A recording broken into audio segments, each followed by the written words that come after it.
Orang mereka menyusun kehidupan dia, target dia hidup ni kerja sampai umur 60 nak pencen.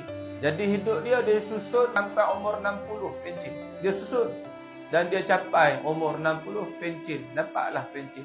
Lepas pada pencen tak ada apa-apa dah, balik kampung berehat tidur tunggu mati je lah ustaz. Ada orang tuan-tuan hidup dia susun, dia kata sampai saya berjaya ada 1 juta dalam akaun.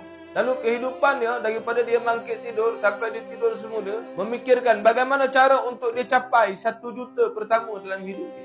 Lalu ada orang tuan-tuan, dia bangun tidur, target hidup dia nak beli sebiji rumah di kampung, sebiji rumah di bandar. Di bandar untuk kerja, di kampung untuk istirahat. Dia bekerja ke arah itu sampai umur dia 54, dia capai. Lalu dia pun lega. Tuan-tuan, ketahuilah target yang begini, tujuan hidup yang begini, semuanya sementara. Semua tu sementara. Yang kekal, bila tujuan hidup itu menghala kepada Allah, kekal.